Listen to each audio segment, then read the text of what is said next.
Story 1. I tell him I love him. He's safe and he doesn't need to be scared or jealous. He's my baby always. Story 2. First thing I'm gonna say is okay. Be honest. Do you actually like the food I give you, or have you been pretending this whole time? Then we would probably spend the day doing all their favorite things, walks, treats, naps, and gossiping about the neighbor's pets. Full best friend energy. Story 3. If my pet were still alive, I would have apologized for not realizing she was in a lot of pain. I just thought she was getting older and slowing down. Story 4. My plan for the day is to cancel my previous plans and spend the whole day talking to my pet. I would start by telling them how much I love them and asking if they enjoy life as my pet. I would ask what it is like for them to exist, what their favorite things are, and have deep discussions about the meaning of life, their thoughts on multiverse theory, the meaning of the universe, and other topics. Story 5. Do you remember your mom? My dogs belong to my mom, and I promised to take care of them after she passed. Do you understand what happened to her? I am also learning what their signals mean. When a dog looks at me and walks in a circle, does that always mean it needs to go outside? Or can it sometimes mean it wants to play? Story 6. I want to know where he was for the last 6 months and why he didn't come home. Story 7. That's just rain hitting the house. You're safe in here. Story 8-1. I promise the gray squirrel outside is not a threat to any of us. 2. Set up a signal if she is ever in pain. 3. No, you do not need to be a part of every video meeting I am in, even if you are adorable. 4. My sewing machine is not the enemy. 5. Explain that there is going to be a baby in a couple of months, and that she will need to be gentle and patient. 6. Spend the rest of the time telling her how loved she is and how safe she makes us feel. Story 9. I will tell her, my cat, that she is my first baby and that I love her very much. I want her to be healthy and safe all the time. Then we are going to spend the day as best friends, talking and playing, and I will tell her to stop pushing my face away with her tiny paws whenever I try to give her kisses. Story 10. I hope you know how much I love you. What do you wish we did more of? What do you wish I would stop doing? Please stop barking at me at night because you want to play. Story 11. Hi. I need to explain a few things. You are not allowed outside because it is dangerous. Cars, other animals, poisons, and the risk of getting lost. You can go outside only under specific conditions. Supervised by a person, on a harness, or in a secure outdoor enclosure, and with proper identification and vaccinations. I would like some lap sits once in a while. You do not always have to go to my mother-in-law. You do not have to scream for food. 1 or 2 meows is enough. You are a great mouser, but please stop dropping mice randomly. You will get more treats if you bring them to me. Please stop standing in the way when we are walking, especially when we are carrying the baby. Finally, even though we have a baby now, we still love you and always will. Story 12. Side question. Assuming it is the last time you get to speak, what do you say at the end? Story 13. I would ask him what he needs that we are not giving him, tell him we love him, and ask whether he is missing a little girl or boy somewhere. He was found as a stray, and because his coat was long and matted, he had been on the street a long time. Story 14. I don't think my cat and I would say much. I would ask her why she thinks it's necessary to scream all the time, though. She's happy and healthy. She just cries wolf a lot and acts like she's being murdered when another cat is 30 feet away. Other than that, we'd probably do our usual and take naps together, laughing. Story 15. I have 2 cats. One was born in my house because I rescued her mother. She is 15. My male cat was a stray teenage kitten. I used to feed his family and caught and spayed and neutered them all. He is 7. I would ask my cats what they remember about their lives, how they felt about moving so often, and about the cats and dogs who have passed away and whether they talked about them. I would ask if there were things I could do better and whether my 15-year-old is feeling okay. I would tell them that I am thinking of moving to Europe, that they will be taking a long plane ride, that everything will be okay, and that I love them more than anything. Story 16. I would go through our day and learn what we can do to improve things. Story 17. I'm going to ask my cat why he suddenly notices something on himself and then runs around the apartment like a madman. I'll ask if he likes me as his owner. I'll talk to him all day and relax. Story 18. Listen, buddy. We all love you. But can you please leave the hedgehogs alone? They are not enemies and you will end up hurting yourself. I would probably try to explain fireworks to him as well. Story 19. You know that a possum outside is only pretending to be dead, right? Story 20. Ask him about his preferences for food and activities. Make sure he knows he will be well taken care of. I would explain why I do things and why I must leave for long periods of time. But then the darkness would set in, and I would begin to question reality because I am talking to my dog and understanding what he says. Story 21. I would ask her if she likes me and how I can make living with me more comfortable. I would ask what her favorite food is and what foods she dislikes. I would ask whether her space is large enough or should be bigger. I would ask if she is bored, whether her toys are enough and what she wants. I would ask if she is feeling well or if she has any pain.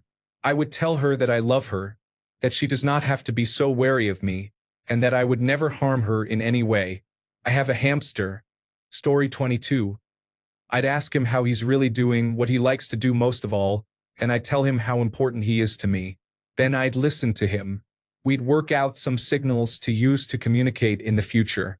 I'd find out if he minds me kissing him so much. Story 23. First, Daddy loves you very much. Thank you for being in my life. I have learned a great deal from you. Then we would go for a walk and get something to eat. Story 24. I would ask how they feel and whether anything hurts. Pets cannot tell if something is wrong with them until it is too late. Story 25. I have to leave so I can earn money to buy your food and treats. Story 26. I awake to find myself face to face with Mr. Fluffykins. He is seated upon my chest, awaiting the end of my sleep cycle. A loyal pet as always, but I could tell that something was different. We must dine before the gathering. It all makes sense now, of course. We have much to do and so many loose ends. They are ripe for harvest. I knew this already, this time of waiting and growth. I could feel the hunger, the anticipation of the slaughter that awaits us all. I gazed into Mr. Fluffykins' cold, empty eyes, and the focus of my vision shifted outside. There they were, ready. I was ready. Bring them fresh. Yes, Mr. Fluffykins. Yes. Outside I could feel the cool of the autumn air. It was so pleasant amid the work of the harvest. Row after row I cut them down, ripped them from their embraces. I must hurry. Mr. Fluffykins hungers for these carrots, and we mustn't keep him waiting. Story 27. Aside from expressing my undying love, learning what he enjoys and what he does not, and asking many questions about his life experience, I would try to establish a way to keep communicating. I would focus on basic measures, such as a signal for pain and a way to indicate whether he wants to continue or wants it to end. The hardest choice we ever face is making that final decision for someone, and it would be a blessing for them to be able to tell us when it is time. Story 28. I want to know what I do that he does not like and what makes him insecure or anxious. I want to know everything I can do to make him happy and help him live his best life. Story 29. To my 3-year-old formerly feral calico. I brought you in, along with your 2 sisters, in July 2022 at approximately 8 weeks old. Your siblings have adjusted well. They are affectionate and friendly. You, on the other hand, have gone in the opposite direction. I have 9 cats, all feral at one point, that are strictly indoors. I have given you nothing but love. I could live with that, but now you have developed mats all over. You are a short-haired cat that has never done this, and you will not let me near you to comb out the knots. I am at my wit's end. Please at least let me near you so I can comb you. Story 30. First, I am going to ask her why she poops in the bathtub. Does she not know she has a litter box? I will also ask about her life before she came here, but the bathtub issue is the main concern. Story 31. I would tell him I love him and that he is a wonderful bird. Then I would try to find out why he bites me so hard. I would do the same with his little brother. We would have a great day talking, eating treats, and making sure they know they are loved. Story 32. Are you really sad or just playing with me? Are 2 40-minute walks, unlimited backyard time with mom, and a dedicated stay-at-home dog mom not enough? What more can I do for you? Did you switch your allegiance to Dad because of Bruce? It's Bruce, isn't it? You can tell me if you do not like him. Story 33. This may not be the first thing I would say, but it is the conversation I most want to have. I want to tell her that it would help me a lot if she went to the bathroom outside. She was used for dog fighting and breeding before she ended up in a shelter. I can only imagine she was left in a cage outside, so she was not potty trained. I know she did not have a good start to life, and I understand her confusion. Still, it gets tiring cleaning up after her. Story 34. I just want to make sure they understand that, for medical reasons, they cannot come into the bedroom anymore. They are not being abandoned. Story 35. 1. Tell each of them that I love them, that I always will, and that they are safe with me and their other mommy. 2. I would spend the rest of the day talking with them, sharing stories, asking how they feel, and telling jokes. 3. If my wife were unable to speak with the cats, I would act as an interpreter. Story 36. People who walk dogs in the neighborhood are the least likely to commit crimes. Story 37. I would ask why the hell he keeps knocking stuff off the counters. Story 38. He is a husky mix and already extremely vocal. I know exactly when I am being cussed out. Story 39. Tell them that I love and appreciate them. Talk about comfort and about giving them the best life I can, and how they can show appreciation to my wife and me. Explain reasons for behaviors both in people and in cats, including stress, fear, boredom, social needs, and learned habits. Mention possible health and comfort issues, such as pain, dental problems, arthritis, sensory changes, anxiety, and the need for a safe, warm place and regular checkups. Suggest simple ways to show care. Do something they enjoy, like a walk outside, a new toy or treat, or just sit and talk and listen. Reassure them that small, consistent acts of kindness build trust and comfort. Story 40. I want my cat to know that I love him and that he helped me through a very difficult time. He is the best and he means so much to me. Since I have a full 24 hours, I would also like to hear his story. I adopted him from a shelter and do not know his life before that.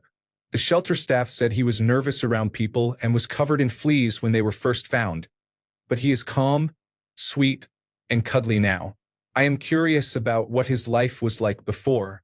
Story 41. Sometimes you look straight up at the ceiling, but there is nothing there. What are you looking at? I presume the rest of the day will be us explaining our previously inexplicable behaviors to each other. Story 42. I would politely ask the cats to stop certain mischievous behaviors, tell them I love them, and ask whether they can tell when I am not feeling well. I am chronically ill.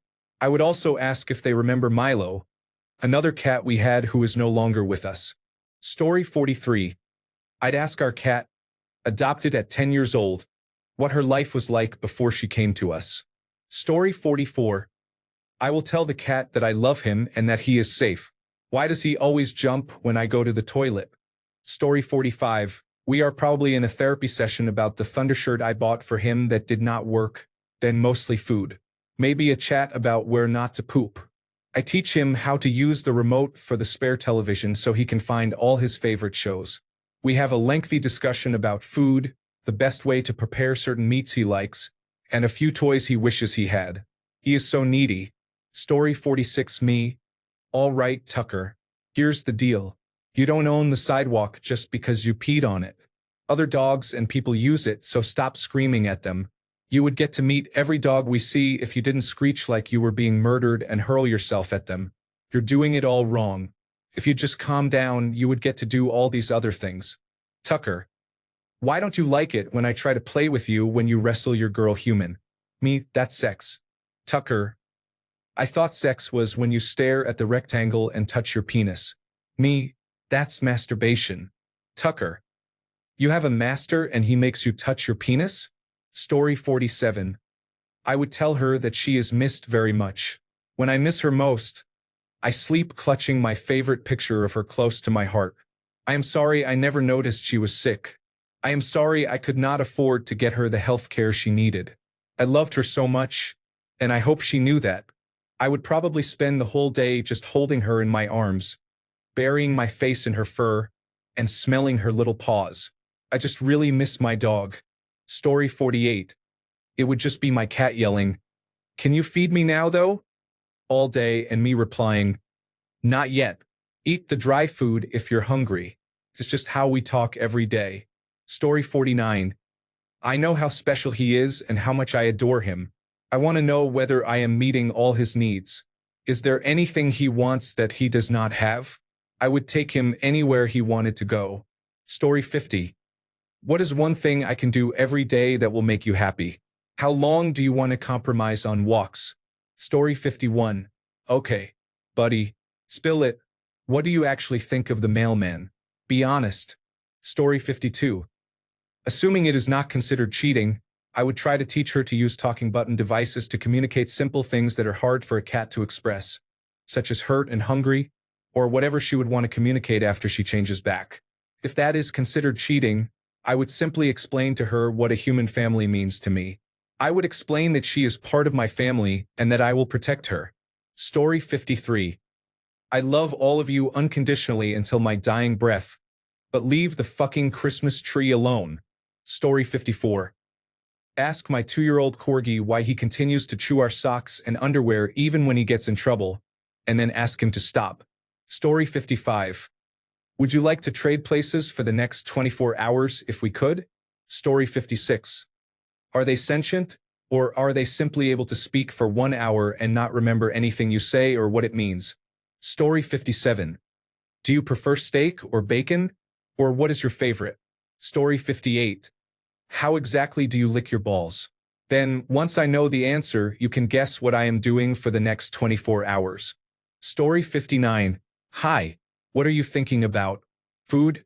Okay, I will feed you. Story 60. Bro, what the fuck? I love him deeply, but his behavior is questionable at best. He keeps making choices that hurt people and ignore boundaries. I want to support him because I care, but I cannot accept the way he acts. I worry about the consequences and hope he will change. Story 61. Is there anything I am not doing that you need from me? Why do you bite the hand that feeds you? I am talking to you, Smokey. Story 62. Why do you not tell me when you need to go outside instead of pooping on the floor? The next step is probably some variant of the question, what do you want to do today? Story 63. We love you, and you're the best kitty ever, but please stop flinging litter all over the bathroom. Story 64. Please leave the room when I am masturbating. It just makes things awkward. My dog and cat at the same time. Story 65. I would ask him 2 simple questions. Who are you, and what are you doing here? I do not have any pets. Story 66. I would ask if he wanted to go to the movies and do what he wanted. Story 67. I would tell him that I love him and ask if there is anything he needs that is not being provided and what he wants to do. I suspect he would want to throw his tennis ball outside about 500 times and be allowed to chase his arch nemesis, also known as every squirrel. He would probably want to sit at the table with the family and eat whatever we are serving for dinner. Story 68. I would tell both of them to cover their feces after defecating. Story 69. I'm telling my cat to stop biting my toes and asking him why he's so obsessed with people's feet. Story 70. The reason I have kept you in that little pen for the last 2 months is not because you have done something wrong. It is because you just got a new hip and it needs time to heal. There is a squeak in the back of the sport utility vehicle. My hearing is not good enough to figure out where it is coming from. Please tell me. Story 71. Well, he is a snake. He would probably tell me to bugger off while he naps and waits for food to show up. Story 72. My cat and I talk daily. He knows how much I love him, and he even knows when I'm feeling off. He's a good boy. Story 73. I love you. Do you truly love me? I want you to know that I care. We usually cannot talk. When you switch back, can you do this so I know when you are sad, when you want attention, and when you want food? I like to assume you are saying the same thing. Do you hate when I pet you? Story 74. I would hug him, take him into my arms, tell him how much I missed him, give him vegetables, beef, turkey, and beef broth, and then take him for a walk around the streets. After we come back, I would clean his paws even though he does not like it, let him jump on the couch, lie next to him, cuddle, sleep, and do it again tomorrow. I really miss my boy. Story 75.